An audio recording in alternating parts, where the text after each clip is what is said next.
My name is Lily. I'd been dating with my husband Michael since we were in high school. We got married right after graduating from college.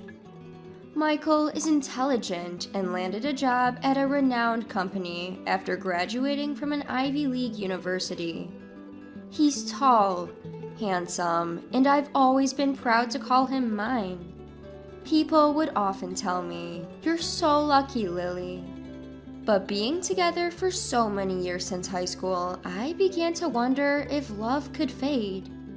Michael's behavior had noticeably changed recently.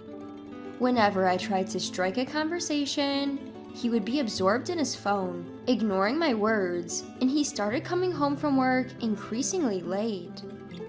Even on his days off, he would often leave home, claiming he had leftover work. I had a bad feeling about all of these. The confirmation of my suspicions came when I went out for lunch with a friend on one of my off days. That day, as usual, Michael left the house early in the morning, saying he hadn't finished his work and left me alone. I complained about Michael's recent behavior to my friend, and she reassured me saying, "I'm sure Michael is just busy with work." While we were having lunch at a trendy cafe terrace, my friend suddenly exclaimed, "Oh, isn't that Michael over there?" Following my friend's gaze, I saw Michael indeed. He was supposed to be at work, but there he was. He looked like he was waiting for someone, glancing around nervously. This place was nowhere near his workplace. As I watched him with a sense of unease stirring within me, a woman rushed over and hugged Michael without any hesitation. Unaware that they were being observed, the two of them shared a passionate embrace, even going as far as to kiss, with no regard for the people around them. Michael was having an affair. The shock of that revelation was overwhelming. But what gave me an even bigger headache was the fact that I knew the woman he was with. I couldn't immediately respond when my friend asked me, with my face put down on the table, "Are you okay?" My friend, who had attended the same high school, probably had realized who Michael's affair partner was too. The woman who embraced Michael was my younger sister. It's Sophia. Sophia was always a selfish child. She would always snatch my toys, and when I got angry, she would cry and lie, "Lily's bullying me." I never understood why she was so twisted, but Sophia always picked on me in various ways. One of the reasons why I married Michael right after graduating from college was because I didn't want to live with Sophia anymore. I can't believe that Sophia was having an affair with Michael. Feeling shocked and hurt, I was comforted by my friend and made my way back home. My friend had been very worried about me, but I reassured her, saying, "I'm fine. I'm going to divorce Michael anyway." And then we parted ways. Until Michael returned home, I spent my time in our house, curled up on the sofa, without turning on any lights. I couldn't clearly tell if the tumult of emotions inside my chest was sadness, regret, or perhaps anger. Michael came home late at night without even an "I'm home" greeting when he entered. When I stood up abruptly in the darkness, Michael grimaced, saying, "Whoa, you scared me. Don't do that." "Michael." "What now? I'm tired from work. I'm going to take a shower and go to bed." "I saw you today in the afternoon. You were hugging and kissing Sophia, weren't you?" Telling Michael this with a voice so low I doubted it was my own, Michael looked surprised at first, but soon laughed scornfully at me. "Haha, the cat's out of the bag, huh? Yes, I've been cheating on you with Sophia. Sophia is way cuter than you, Lily. I just couldn't help myself. I've grown tired of you." Stunned for a moment at Michael's nonchalant admission, I snapped and threw a cushion from the sofa at him. "What the hell are you doing?" Michael roared, and I yelled back at him. Why are you openly admitting to cheating? You could at least lie about it. And why, out of all people, is it Sophia? Seeing Michael's attitude, showing no intention of hiding his infidelity, I felt utterly wretched. When I started sobbing and yelling, Michael grimaced in annoyance and said, "You're so annoying. It's too late now. I've been seeing Sophia since we first entered college. Since you never noticed, Sophia and I laughed about how oblivious you were, Lily." Then why did you marry me? Because Sophia said she had debts. I love Sophia, but I thought I couldn't marry someone with debts, so I settled for you, Lily. Loving her, settling for me, how much more do you plan to ridicule me? This is the last time, Lily. Let's get a divorce. Sophia said she's finally paid off her debts, so I'm going to marry her. To Michael, speaking as if it was nothing, I screamed, "Call Sophia right now!" I couldn't think of forgiving either Sophia or Michael. A feeling of vengeance blazed like a flame inside my chest. Michael said, "Sophia must be sleeping by now," and showed concern for Sophia, so I slapped his cheek. After all that he had done, I thought at least one slap was permissible. "What are you doing?" Ignoring Michael's anger, I called my parents' house. Instead of Sophia, my mother answered the phone. "What's wrong, Lily? It's late." I explained the situation to my surprised mother through my tears, and she said she would bring Sophia over right away. While waiting for Sophia and my mother to arrive, Michael showed me a signed divorce paper.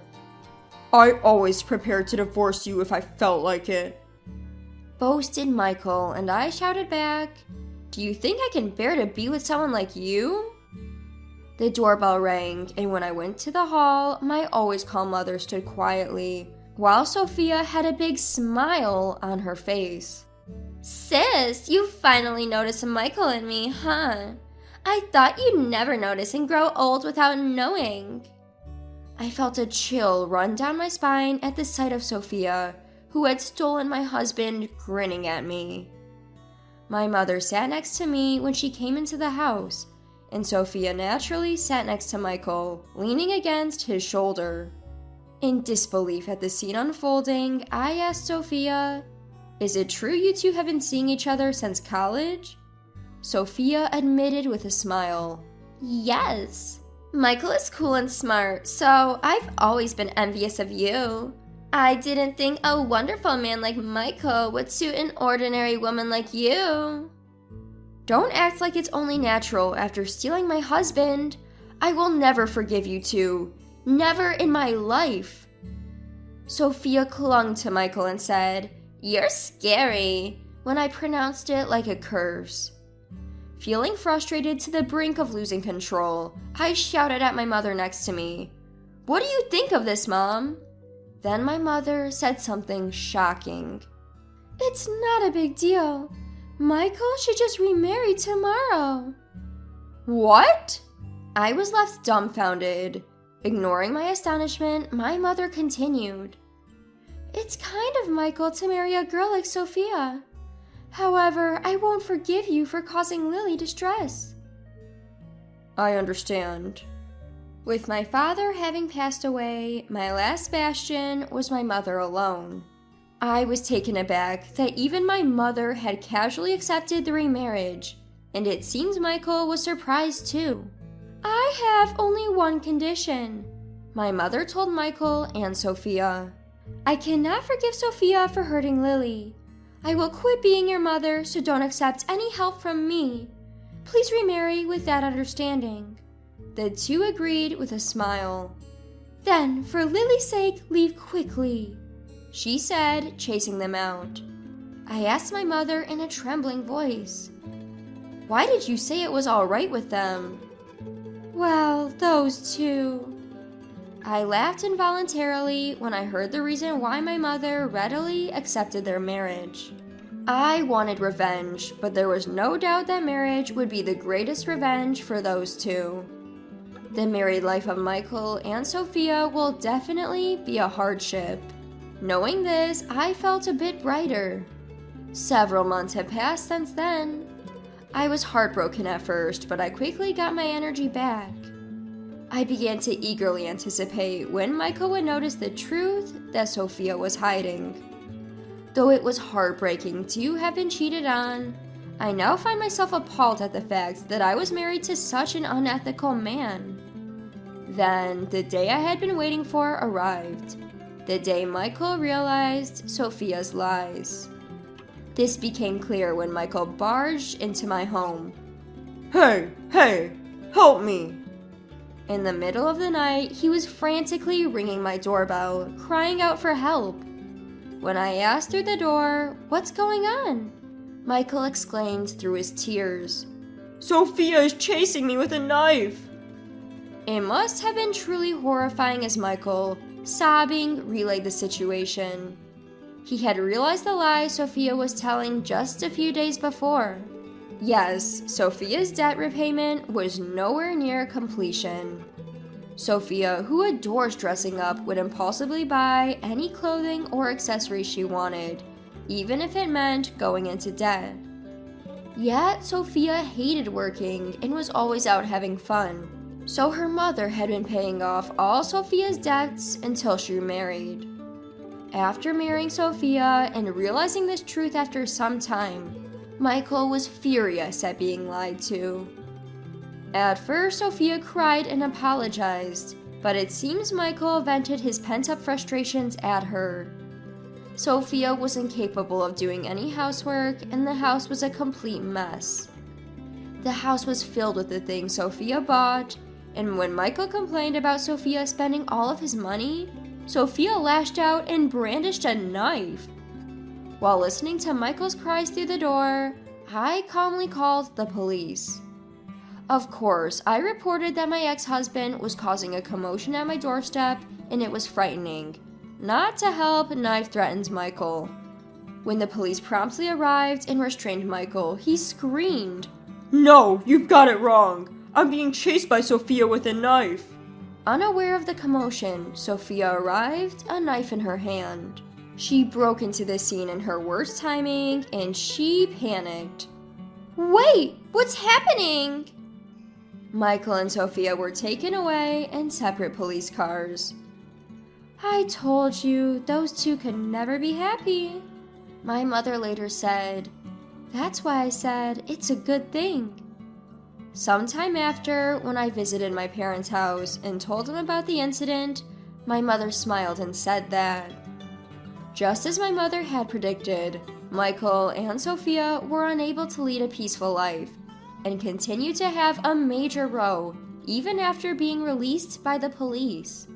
Michael, who declared, "I will definitely get a divorce," and Sophia, who was after Michael's money and insisted, "I will definitely not get a divorce." Their opposing views clashed head-on, and the loud arguments soon had them back under police care.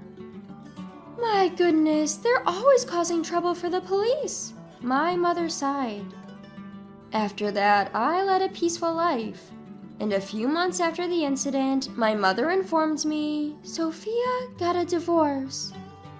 Sophia's shopping addiction did not break, and it seems she had spent most of Michael's money by the time of their divorce.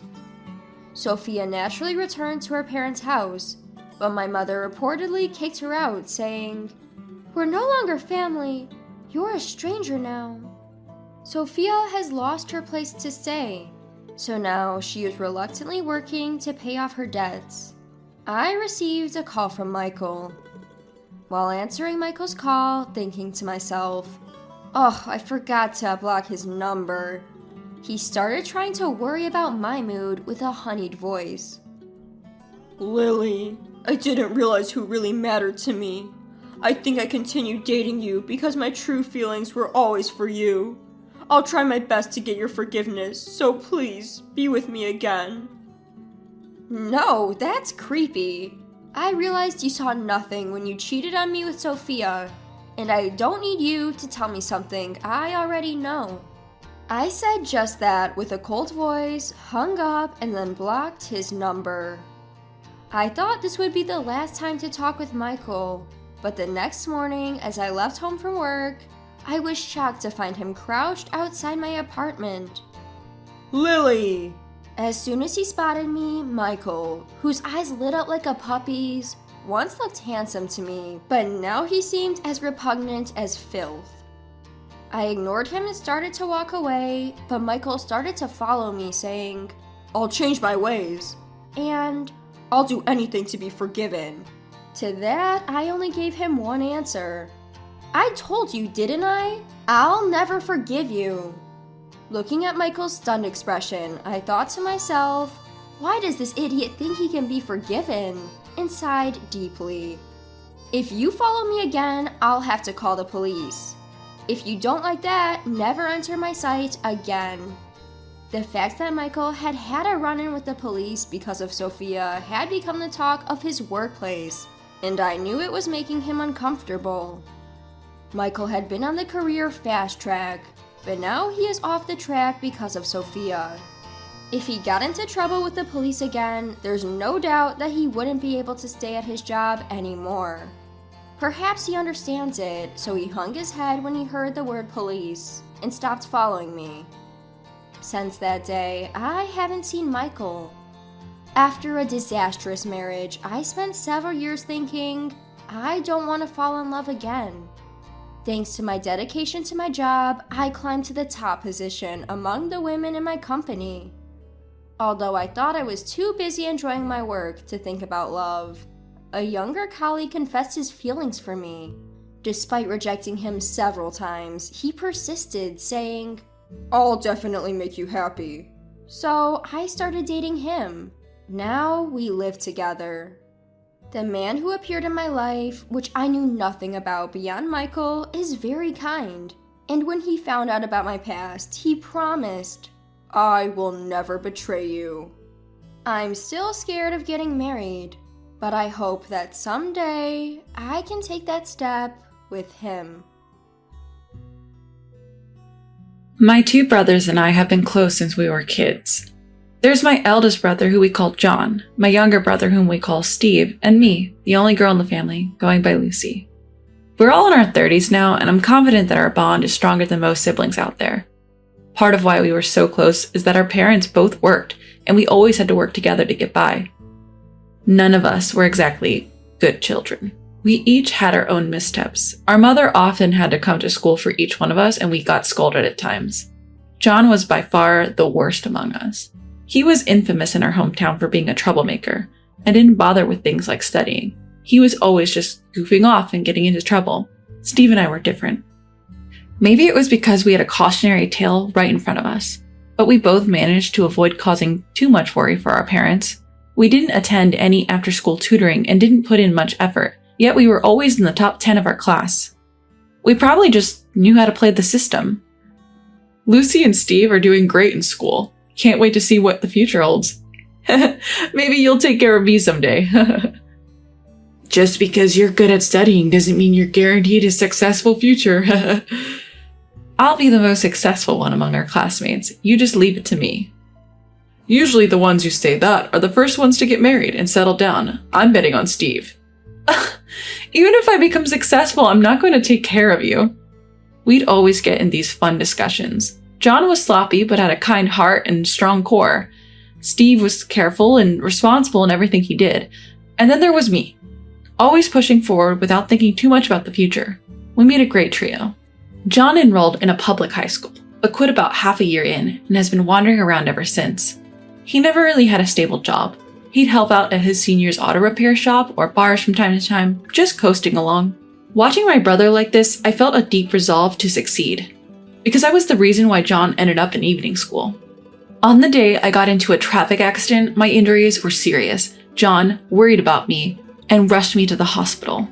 Worrying and caring for me so much, he ended up quitting high school. Deep down, I feel guilty about that. So I can't help but think if I become successful, I can help get John's life back on track. Around that time, I was always thinking about the future, about the path to success and its shortcuts. What could I do that would interest John? It had to be something that he could easily get into. When I started high school, I wanted to save money, so I began working a part-time job. No matter what you do, I thought you always end up needing money, so I worked hard to save as much as I could. Steve, have you seen John lately? I haven't seen him at all. It seems like he hasn't been coming home recently. Just as I thought. That fool. I wonder what he's up to. I hope he's not getting into trouble. Surely, with a family waiting for him, he'd think twice before getting involved in something dangerous. John didn't come home for several months. To ease our shared anxieties, Steve and I gossiped about John. Then a few months later, John came home nonchalantly. Where have you been? At least contact us. We were all worried. I'm sorry. I've been super busy with my part-time job. If that's the case, just say so. Lucy and Steve have been worried too. Sorry. He told us that he had found a good job out of state where he stayed overnight and entrusted me with almost all of his earnings for the future.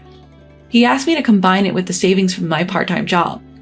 I didn't understand the reason at the time, but he insisted, so I took care of the money. From there, John started to loaf around at home again without doing anything for a while.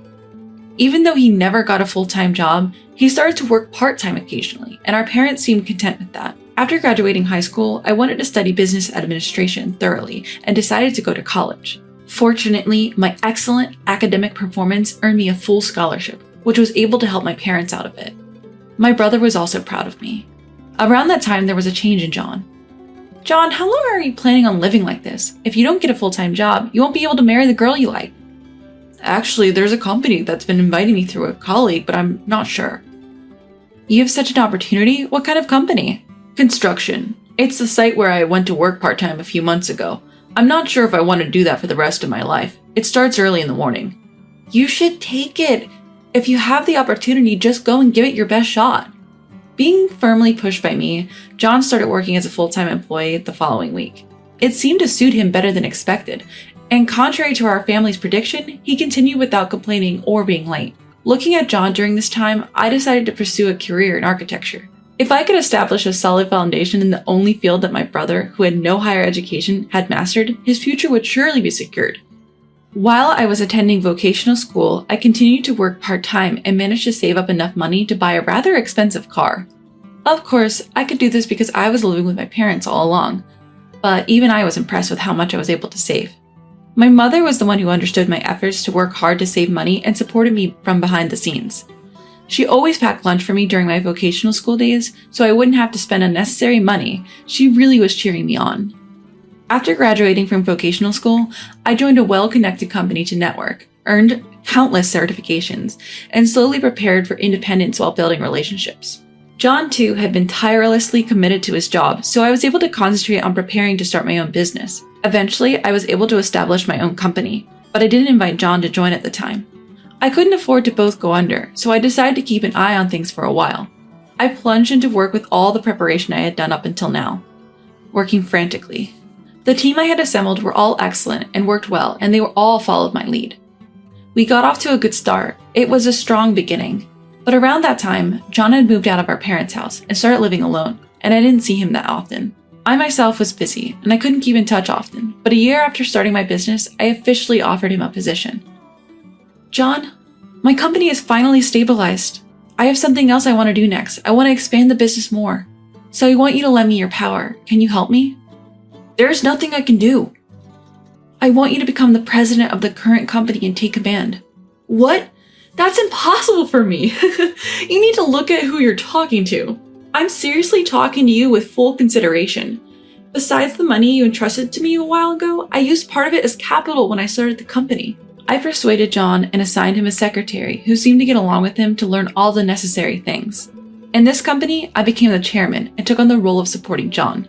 Then I started preparing for the next venture. It was my original dream, to create mini cafes that are so cute and photogenic that they won't lose to anywhere else. This had actually been a dream of mine since childhood. I was excited to start without compromising anything, studying a lot about the restaurant industry. At that time, my younger brother Steve began studying to become an architect. This was also an offer I made. Buildings designed by Steve, with John in charge of construction. This was the ideal shape. Of course, it's my job to ensure we have enough work to sustain us. I have been preparing to actualize this plan in the near future. Around the time John stepped into his second year as the president of the company, he abruptly announced that he was getting married. Who is she? John doesn't seem to have the best judgment. I'm worried. I'll introduce her to everyone soon. We're looking forward to it. John getting married. I must confess, I felt more sadness than joy. We had always been the three of us, so the intrusion of a stranger gave me a sense of discomfort. But I knew I had to pull myself together and celebrate my brother's happiness. Later, when we had a gathering with both families, I met his girlfriend named Bella. I didn't oppose their marriage and things seemed to progress smoothly, but I felt an aversion towards her from our first interaction. Bella, I'm Lucy, John's sister. Please take good care of my brother. It's so nice to have a sweet sister. If you ever need anything, don't hesitate to ask. Okay. Since I'm going to be the wife of the eldest son, the president of the company, you'll have to go through me from now on, okay? Bella was the same age as John. She was working in an administrative role at one of our client companies. Her first impression was that she was a determined and assertive woman. Honestly, I thought our perspectives were a bit misaligned, and she was not my type. However, I did think that such a woman might be a good match for the somewhat naive John. Steve felt the same way, but we both decided to support their marriage for now. She seems a bit stern, but if John loves her, we'll support you guys. Good luck and be happy. Thanks, Lucy. A few years ago, I couldn't have thought about marriage, and nobody would have even approached me. From then on, I was running around due to the new work we had started, and my days were quite busy. As for John, he was busy preparing for the wedding, partly because Bella wanted to have the ceremony sooner rather than later. And before we knew it, the wedding day had arrived. I hadn't seen Bella, let alone John, since the day we had met both families. John, long time no see. Sorry I've been too busy to make time, but today I'm here to enjoy. Today, at least you can relax and enjoy the food and drink. John getting married. I can't help but feel a little sad. We three were able to chat and laugh together for a little while before the ceremony. Seeing John's happy face, Steve and I felt relieved. The ceremony began and I was enjoying a leisurely and delightful meal while chatting with Steve and my parents for the first time in a while.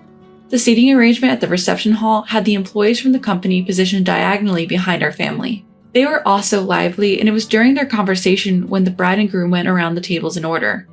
John, Bella, congratulations on your special day. Thank you, and thanks to everyone for coming. Thank you all for coming. From now on, my husband's employees are my employees. I expect you all to work hard for me. I couldn't believe my ears.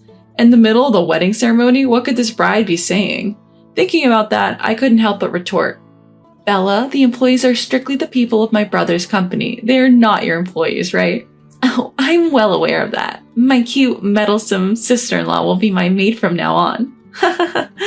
With that, she laughed in a crude manner. Because everyone sitting nearby could hear her clearly, the atmosphere became chilly for a moment. The next moment, all the employees burst out laughing. What? I'm going to be the wife of your CEO. Are you making fun of me? Bella, stop it. Bella, are you aware of who our chairman is? Huh? Chairman? I wasn't introduced to such a person. I don't know. It seemed that John hadn't explained it to her, and she was ignorant of the fact and being rude to me. To everyone who knew the truth, it was natural for them to laugh at her. The reception hall had already become quiet, and the atmosphere had completely changed from the festive mood it had been.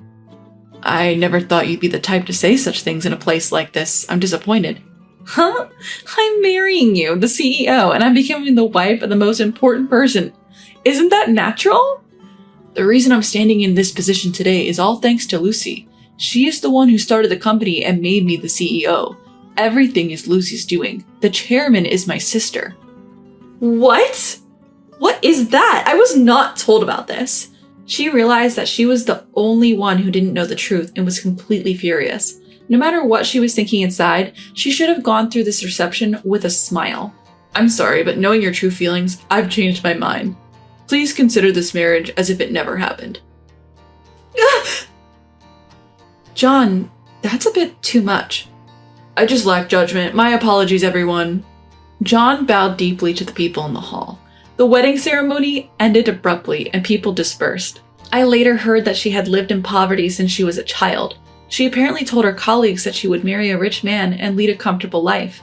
When she met John, she seemed determined to achieve that ideal life. After the ruined ceremony, Bella bowed her head many times, pleading with John to reconsider. But John firmly stated he would never marry her and sent her away. While they were dating, Bella always appeared to respect and act quietly around John. but seeing her intimidating attitude towards others surprised him. He told me that he couldn't trust women and planned to focus on his job for the time being. His dedication to work increased and he started to do better and better. And my dream of expanding the number of our shops steadily came true. And Steve successfully passed his exam and became a proud member of our company. However, despite the professional success that all siblings have achieved, we are all still single, a bit of a sad situation. I remember when the three of us gathered together after a long time. Do you have someone in mind to marry, Lucy? I enjoy my work and I can't think about marriage or having children yet. Me too. If we're happy now, that's all that matters. I don't want to get married either. So how about we build a house? John can come back and we can all live together. Caught up in work, Steve's suggestion surprised me for a moment. Over the years, we've been so focused on ourselves, it's time we repaid our parents and started looking after them. While the company's on track and has taken shape, we still need to work hard before we can declare it a success. Building a home as a base and starting from there together isn't a bad idea. I could easily agree with Steve's idea. Steve, that's great. What a great idea. Right? Steve, you handle the design. Lucy, you find the land. And I'll build a magnificent house. This was exactly the situation I had dreamed of, to achieve something with the three of us. We've been doing it since we were kids, but I always hoped we could continue this way into adulthood. My brothers and I. At that moment, I felt like there was nothing to fear in life ahead. Even if I don't get married or find a partner, I have strong allies. I'm sure I can continue to enjoy what I want to do with them.